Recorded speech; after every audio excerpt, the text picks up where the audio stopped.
श्री गणेशाय नमः। ओम श्री लक्ष्मी नारायणाभ्य नमः। ओम श्री उमा महेश्वराभ्य नमः। ओम श्री वाणी नगरवाभ्य नमः। ओम श्री सची पुरंदराभ्य नमः। ओम श्री मातृपितृ चरण कमलेभ्य नमः। इष्ट देवताभ्य नमः। कुल देवताभ्य नमः। ग्राम देवताभ्य नमः। स्थान देवताभ्य नमः। वास्तु देवताभ्य नमः।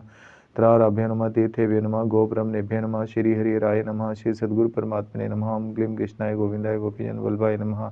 महालक्ष्मी नमस्तुभ्यम नमस्तुभ्यम। श्रेश्वरी हरिप्रिय नमस्तुभ्यम नमस्तुभ्यम। ध्यानिधे हे स्वामी राधे जी, प्राणों से प्यारे प्रीतम कन्हैया जी, सिया राम लखन हनुमान जी, श्री पितर महाराज, देव ऋषि नारद जी महाराज, श्री सुखदेव जी महाराज, आइए श्रीमद् भागवत पुराण के सप्तम स्कंद के तीसरे अध्याय की कथा श्रवण कीजिए।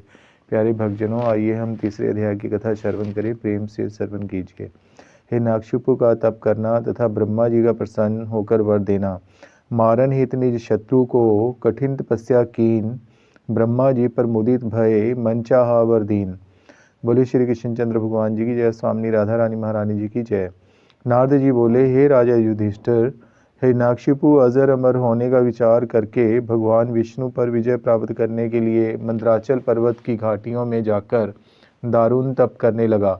वह एक पैर के अंगूठे से पृथ्वी पर खड़े होकर आकाश की ओर अपने हाथ उठाकर ऊपर की ओर देखता हुआ खड़ा हो गया।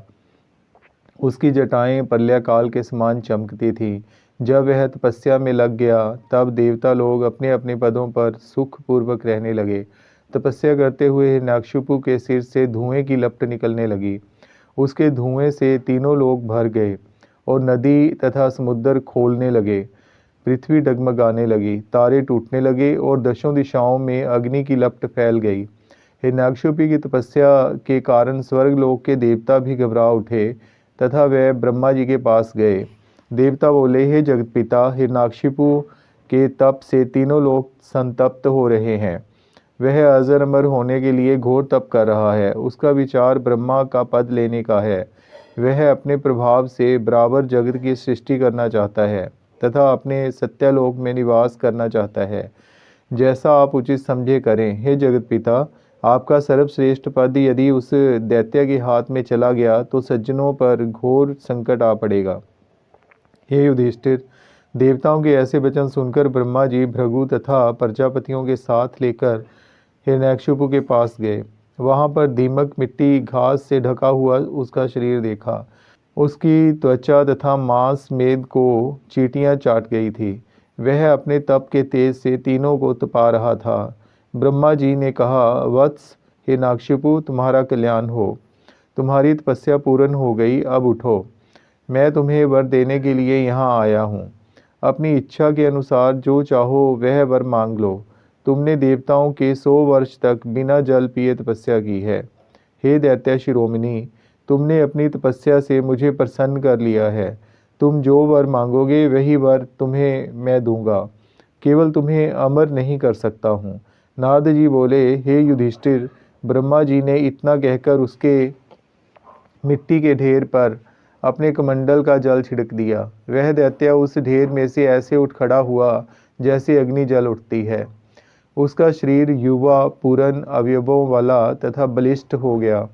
उसने आकाश में ब्रह्मा जी को खड़े हुए देखा, तब हाथ जोड़कर उन्हें प्रणाम किया और गदगद कंठ से पुलकित होकर आंसू बहाते हुए बोला, हे भगवान, इस सृष्टि के उत्पन्न, स्थित तथा प्रलय करने वाले आप ही हैं।